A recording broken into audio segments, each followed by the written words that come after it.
ನಮ್ಮ ಹತ್ರ ಒಂದು ಇಂಟರ್ಸೆಕ್ಟಿಂಗ್ ಲೈನ್ ಇದೆ ಅಂತ ತಿಳ್ಕೊಳ್ಳಿ, ಆಯಿತಾ. ಇಂಟರ್ಸೆಕ್ಟಿಂಗ್ ಲೈನ್ಸ್ ಆ್ಯಕ್ಚುಲಿ ಅದ್ರ ನಡುವೆ ಇರುವಂಥ ಆ್ಯಂಗಲ್ ಕಂಡುಹಿಡಿಯಿರಿ ಅಂತ ಹೇಳ್ತು ಅಂದರೆ ಇಲ್ಲಿ ನಾವು ಹೇಗೆ ಅಂತ ಹೇಳಿ ಕಲಿತೀವಿ. ಸೊ ಮೊದಲೇದಾಗಿ ಒಂದೆರಡು ಲೈನ್ ಇದೆ, ಆ್ಯಂಗಲ್ ಅದ್ರ ನಡುವೆ ಅಂತ ಹೇಳಿದ್ರೆ theta 180 minus theta 180 minus theta. ಯಾವುದು ಕಮ್ಮಿ ಇರುತ್ತೋ ಅಲ್ವಾ, ಆ್ಯಕ್ಚುಲಿ ಎರಡು ಪೇರ್ ಇರುತ್ತೆ, ಆ ಎರಡು ಪೇರಲ್ಲಿ ಯಾವ್ದು ಕಮ್ಮಿ ಇರುತ್ತೋ that is the angle between the lines. ಸರಿನಾ? So angle between the lines ಇಲ್ಲಿ ಇವಾಗ 180 ಮೈನಸ್ ಥೀಟಾ ಆಗುತ್ತಿದ್ದು, ಅದು ಮತ್ತೊಂದು ಥೀಟಾ ಇದೆ, 180 ಮೈನಸ್ ಥೀಟಾ. ಸೊ ಬೇಸಿಕಲಿ ನಾವು ಥೀಟಾ ಕಂಡುಹಿಡಿತಾ ಇದ್ದೀವಿ. The underline principle that we gonna use, ಇಲ್ಲಿ ಏನು ಉಪಯೋಗಿಸೋಣ ಮುಂದುವರಿತಾ ಇದ್ದೀವಿ ಅಂತ ಹೇಳಿದ್ರೆ dot product. So A dot P is equal to A B cos theta. So cos theta is equal to A dot P divide by A B. ಸರಿನಾ? So ಇದು ನಿಮ್ಮ ಫಾರ್ಮುಲಾ.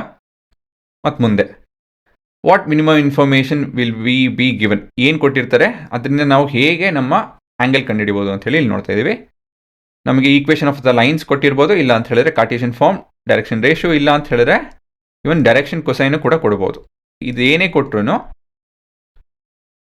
ಇದಕ್ಕೊಂದು ಸೆಟ್ ಫಾರ್ಮುಲಾ ಇದೆ, ಇದಕ್ಕೆ ಅದ ಒಂದು ಫಾರ್ಮುಲಾ ಇದೆ.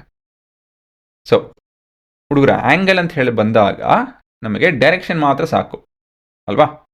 If we are clear with the direction of the lines then will be able to find the angle. ಇದರಲ್ಲಿ ಒಂದು ನಮ್ಮ ಈಕ್ವೇಷನ್ ಆಫ್ ಅ ಲೈನಲ್ಲಿ ಡೈರೆಕ್ಷನ್ ಕಾನ್ಸೆಪ್ಟ್ ಎಲ್ಲಿದೆ, which is representing the direction ಬೀಸ್.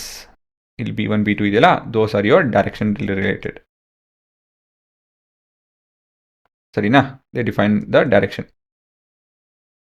ಹಾಗಾಗಿ ನಮ್ಮ cos theta will be equal to dot between B1 and B2,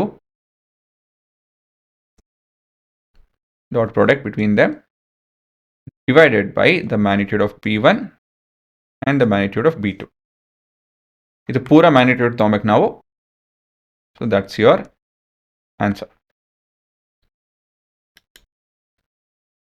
ಸರಿನಾ? ಇಲ್ಲ ಅಂತ ಹೇಳಿ ನಿಮಗೆ ಕಾರ್ಟೇಷಿಯನ್ ಫಾರ್ಮು ಇಲ್ಲಾಂದ್ರೆ ಡೈರೆಕ್ಷನ್ ರೇಷಿಯೋಸ್ ಕೊಡ್ಬೋದು between the lines.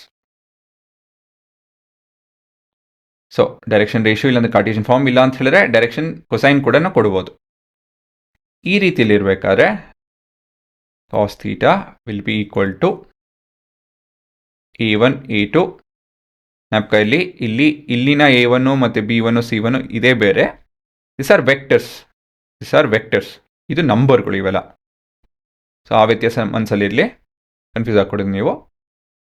So dot between the direction cosine of the direction ratio.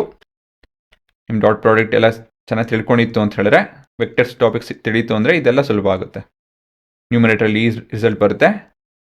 ಅದೇ ಡಿನಾಮಿನೇಟ್ರಲ್ಲಿ A1 square plus B1 square plus C1 square to the power of half